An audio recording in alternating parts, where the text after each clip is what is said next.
Hi guys, welcome to this week's episode of the Strong Dad Army podcast. As mentioned in the intro, this week my guest is none other than WWE NXT UK superstar Dave Mastiff. Welcome on, pal. How you doing, Dan? Thank you for having me. Yeah, my pleasure, mate. My pleasure. I really appreciate your time, pal. So how are things with you? Obviously, we're coming to the tail end of this lockdown situation now, but how's it been for you and your family? It's definitely been unusual. There's never been a time like it, but there's been a lot of positives for me in many aspects. I mean, I've spent every day with my son and the rest of my family, and to see him grow and see him develop and to have that quality time. And a lot of people do kind of miss out on that, and especially their busy life gets for everyone.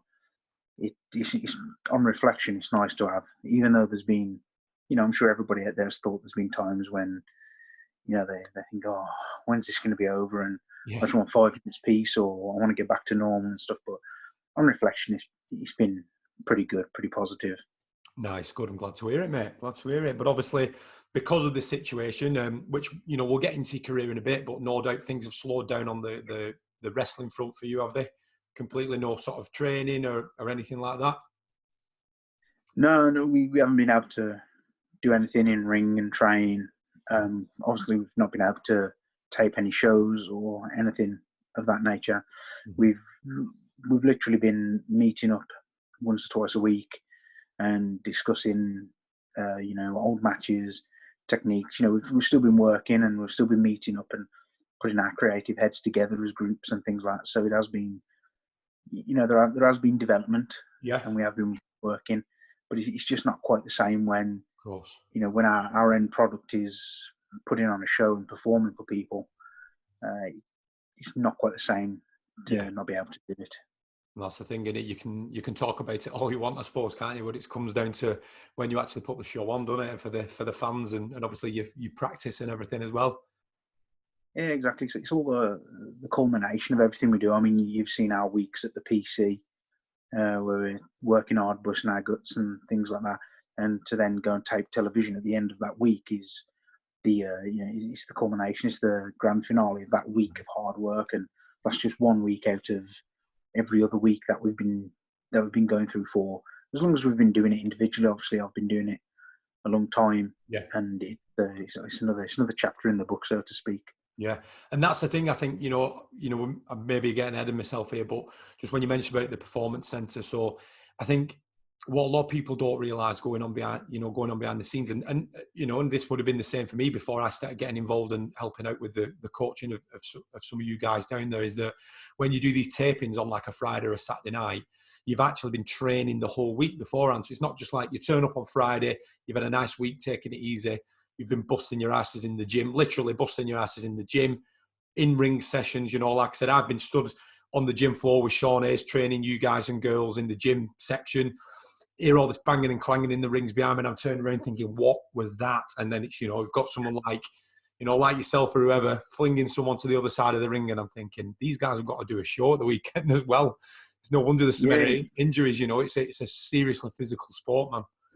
Yeah, exactly. It's really physical, and look, I'd never try and compare us with anything else, whether that's mixed martial arts or boxing or rugby. They're all physical sports. It's just ours is just different, but there's a lot of physicality involved, and we train. We're athletes. We're professionals. We're serious. So the week before, obviously, we tape TV on a Friday and Saturday.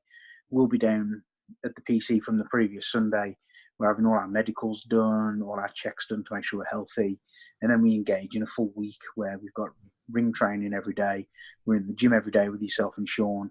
We've got other aspects. We do tape reviews. We practice our speaking, our promos and things like that. So we're constantly trying to work on something and perfect something.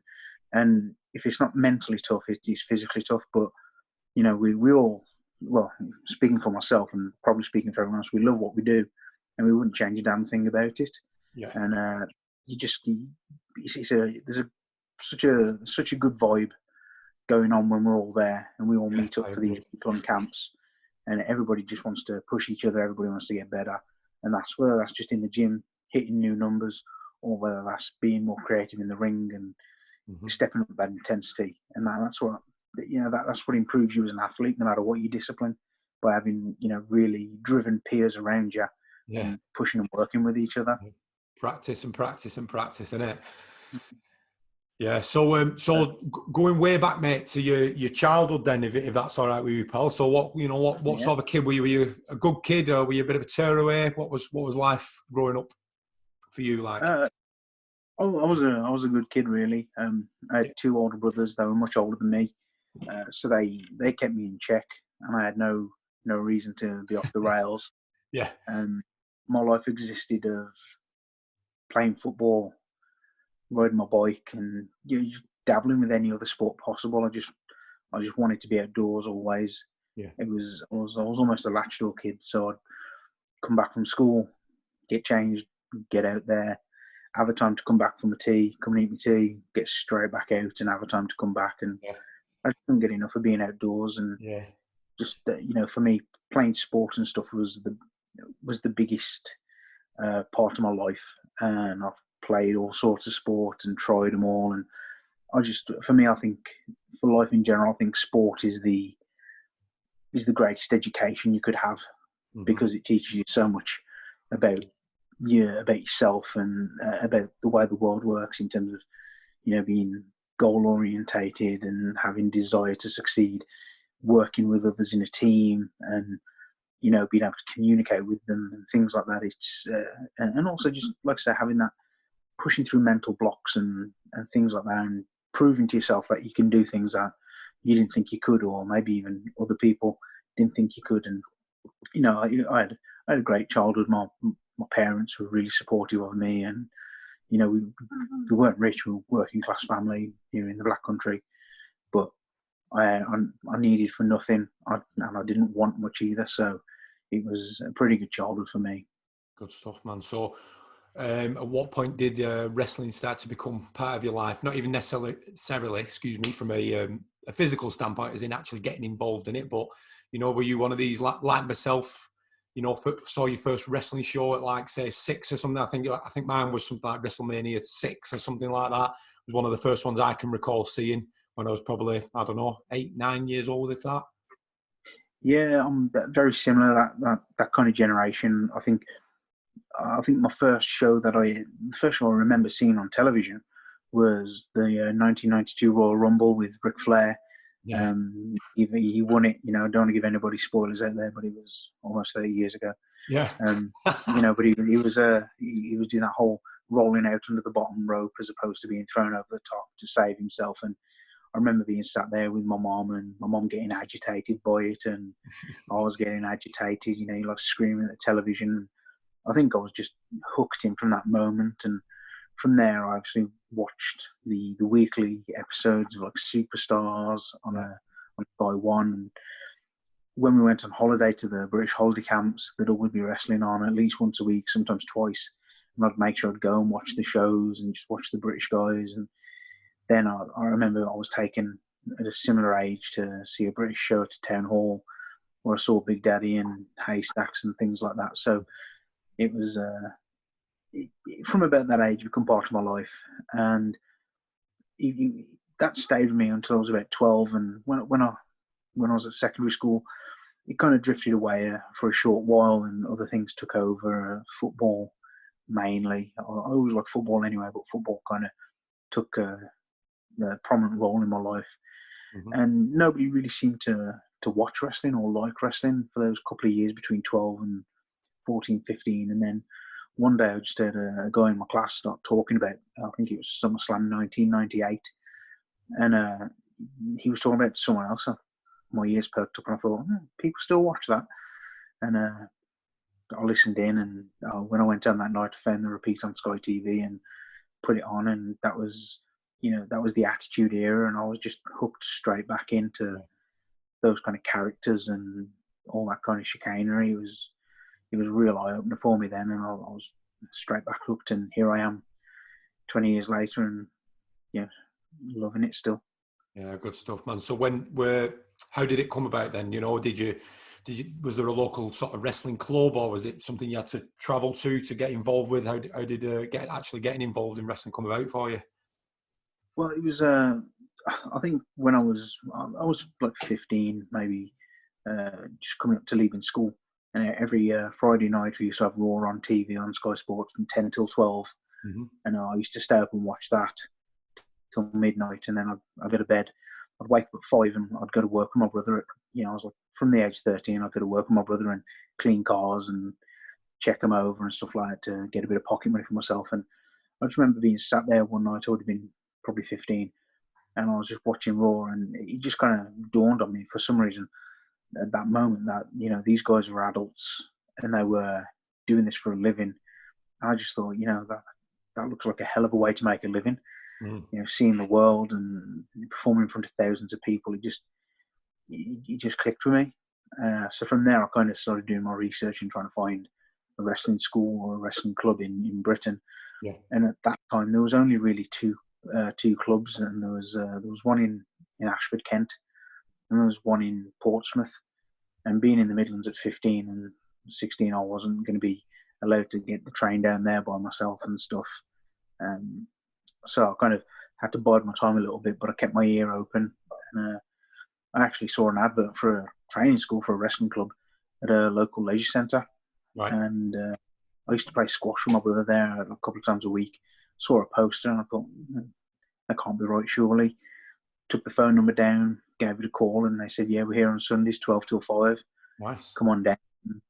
I went down with a couple of friends of mine who said they wanted to do it, and I just remember being pretty nervous about it, reading old stories about how hard it was, and about being old guys there, old professionals, all grizzled with great, real kind of amateur wrestling backgrounds. And I was there thinking, I'm gonna get twisted up and beat up and whatnot, and I was so nervous, and it was nothing like that. It was really welcoming, and it was tough. The next day I could barely move my head because of how tough it was learning to take falls and bumps and things. But I was just hooked, and I was adamant that I wanted to do it. And I said I'd walk through fire to be a professional wrestler, and I still would to this day. And it just kind of progressed from there. I started doing local shows, and then I started traveling a little bit further afield around the country and building a little bit of a reputation for myself, and just wrestling as much as possible, really, because obviously with anything, it's that repetition that makes you better at what you do. Absolutely, mate, 100%. So when did the call from the WWE come? And also as part of that question, how long had you been wrestling for, been involved with it, and actually doing the show, so to speak, and performing? When did that come about, mate? And how long had you been? How seasoned were you? Well, I think I was quite well seasoned, quite well experienced. I think I'd been wrestling 12 or 13 years maybe. Wow. And I had contact from WWE, and I think it was end of 2014. I met William Regal at one of the open mic nights, his storytelling nights, and I met him through a mutual friend. He knew who I was because that's the kind of guy he is. He does his research on talent and things like that. And when we spoke briefly, and then a few months later, he did another one in this country. I went along to that, and we were talking, and he said, are you interested in coming to work for the WWE? And after 12 years or whatever it was, I thought, well, definitely, yeah. It's my life's ambition. So he said, here's my email, and drop me an email, and we'll see about taking a look at you. So next couple of days, I emailed him, and true to his word, a couple of months after that, when the April tryouts come out at the O2 London, I had a tryout for 2 days there, or 3 days rather. Went down to there, participated in that, and it was such a great experience, really humbling. And at the time, the feedback I was given was, yeah, we like you, but at the moment we're not quite sure there's a role here for you. So, we'll keep you on record and just keep in touch. And that's what I did. I just carried on doing my thing, and I was still quite successful, being all over Europe and the world, and wrestling every week, every weekend. And eventually in 2018, start of 2018, I was meant to be doing something with ITV, and I had an email from a guy involved with WWE and an indie promotion in this country, and he said, have you signed a contract with ITV? And I said, no, I haven't. And he said, well, WWE wants to talk to you. Can you just talk to him and hear him out first? And I said, no problem. Passed my number along, and I had the phone call from talent relations. I spoke with them it was a few days after I spoke with them, and they expressed the desire for me to come and work with WWE, and Nice. I was delighted and said, well, that sounds great to me. Where do I sign? And I went and spoke back with ITV, told them I was going to do something else, and now we're here with NXT UK. And the strange thing is, at the time, we weren't quite sure what it was going to be. We knew there was going to be another tournament. They'd done a tournament previously in Blackpool, but we weren't quite sure as to what it would become. But they obviously had a plan, and what you see now with NXT UK was all part of their plan, and it's been a good couple of years so far. Yeah, and I can speak from personal experience as well, because it was in January I took my kids to the Blackpool Takeover 2, and it was unreal. It was, man. I've been to a few WWE shows with the kids. I actually went to SummerSlam '92 at Wembley Stadium with my dad when I was a kid. That was something else. But seriously, obviously that was like you said, nearly 30 years ago. But the ones in recent years, like your SmackDown Live, Raw Live, and things like that, they were brilliant. But the NXT UK, it was in obviously smaller venues like Blackpool Empire Room or Empress Room or something like that, and it was just it was electric, man. It was unreal, honestly. It was such a good experience, and the kids loved it as well. But I think I enjoyed it more than they did. So it's got a serious fan base, so hasn't it? The NXT UK, serious. That's the thing. Throughout WWE, what we want to do is we want to appeal to everyone. Mm-hmm. We want to provide a show and entertainment for absolutely everyone. It doesn't matter who you are, where you're from, how old you are. We just want to entertain you. And NXT UK, we've got a real dedicated fan base. And like you say, performing at the Empress Ballrooms in Blackpool, it's like 3,500 people, so it's still considerable. Oh, absolutely. By no means a small crowd, but you can just feel it as an athlete when you step out through the curtain into the arena.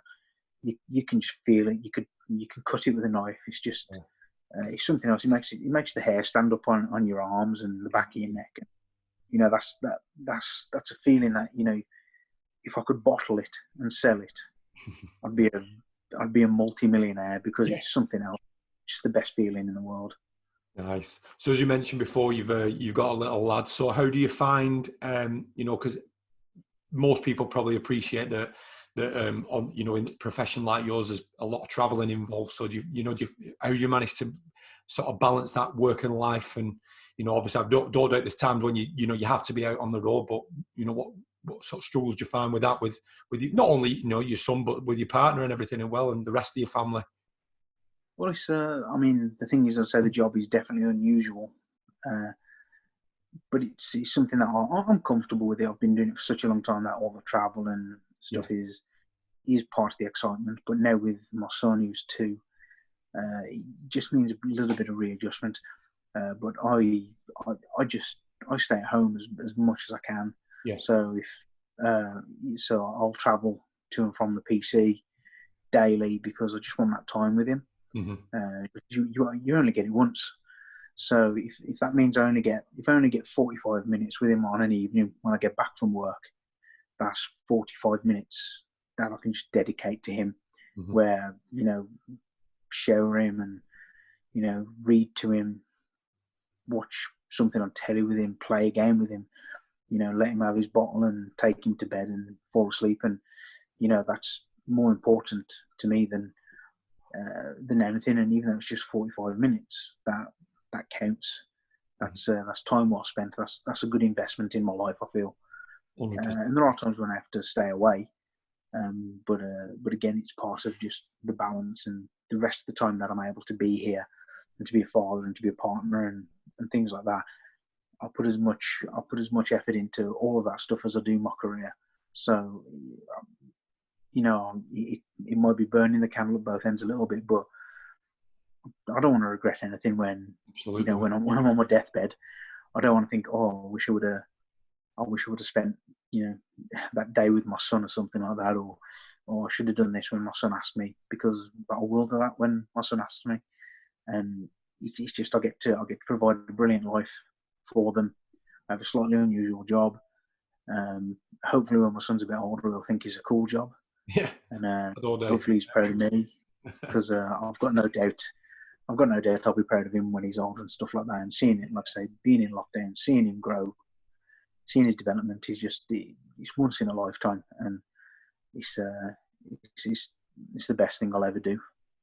Nice, nice. So, what does the future hold for Dave Mastiff, the wrestler, not the family man, the wrestler, the performer? What's the any big plans, or is it just keep pushing on with what you're doing now? Yeah, just keep pushing on. There's obviously I've got goals in mind. I'd like to wrestle on WrestleMania. That's Ooh, that's the big one. Yeah, yeah, I'd like to be in the Royal Rumble as well. yeah, That's just a child thing. I think everybody who's a wrestling fan has had that kind of thought and notion in the head. So I'd yeah. like to do that. But right now, I just want to kick on with NXT UK. I want to make NXT UK as big as it can possibly be, and make it the best possible product for people to watch, and make just let people enjoy it, make them smile. And the other thing, I mean, it's quite a weird question as well, because it's the kind of thing you get asked at a job interview, isn't it? Where do you see yourself in 5 years' time?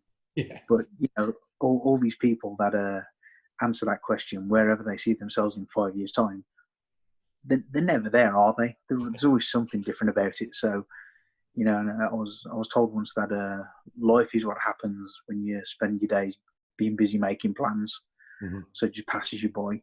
Mm-hmm. So I just embrace it. Enjoy every day as much as possible. Find something that gives me joy. Yeah. Whether that's playing with my son, or whether that's just getting in the gym, watching something on telly for half an hour that makes me laugh or just intrigues me. Just anything that you can get a little bit of enjoyment out of, and hopefully in 5 years' time, if I keep just doing positive things and keep working hard and setting the example that I want to set for my family, then hopefully I have much more success, and so does NXT UK, the brand I represent. Yeah, fingers crossed. I can only imagine NXT UK is going to just get bigger and bigger, man, because it is good. It is good, man. It's good to be part of it as well. So, yeah, it is. It's awesome, man. Right, so before we call it a day, mate, I know you've listened to previous episodes, and I've had some good feedback off you from some of my other guests and what have you. But I'm going to ask you now for that embarrassing story, or that story where you maybe made a bit of a fool of yourself, just to show everyone who's listening that we're all human, no matter who we are, what we've achieved, whatever. We've all made a fool of ourselves, mate. So the floor's yours. Yeah, absolutely. We all make a bit of a plonker of ourselves occasionally. We do. Pretty embarrassing. I mean, I make my living by wearing spandex, so that'll embarrass a lot of people, but I ain't got any shame for that. No. But it's a pretty simple one. A few years back, we had a show. It was in Nottingham, in the UK, and we'd got there really early, seen what the plans were for the day, and it was at a leisure centre, and outdoor. It was summer's day, beautiful day, and there was some tennis courts, and I think 3 or 4 of us grabbed a football and we went to the tennis courts, and we just played 2 touch over the nets to each other, and a bit of a crowd starts gathering round, watching it. Starts getting a bit competitive, and at one point the ball comes over, takes a bounce, and bounces really high, and I just think in my own head, I'm just thinking to myself, I'm just going to rise up. I want to meet this with an absolute bullet of a header, and I'll put everything I've got into it. So I jump up in the air, and there's about 30 people watching now. So I just jump up into the air, I launch myself with this ball, and I mean, I absolutely smashed it. I caved the ball in with my head, but I hit it with so much momentum that my feet just missed the floor on the way down. And I smashed onto the concrete, and I just lay there. I lay there for about 20 seconds and didn't move, because I knew there was going to be tears of laughter when I looked up. And it's kind of a running theme with me, because I get so competitive over stuff. Yeah. A similar one, we were playing beach volleyball one summer while we were working away in the seaside towns, and a ball went over the top of me, and I just take this huge dive backwards to try and make the save. Miss the ball because it's too long, and I just take this massive back bump right on the wet hard sand, smash. Just left a huge imprint, winded me and everything. I just get too competitive and not pay for it in the long run. It's easy done, isn't it, though, man? Nice, good story of that. So the incident on the tennis court didn't put you out of the show that night, did it? No, it didn't. Luckily, it was. I think it probably looked and sounded a lot worse than it was, and my pride was probably hurt a lot more than anything else. So. Right, mate. So pretty much at the end now. So where can people catch you on social media? And obviously, let them know where they can catch NXT UK, mate.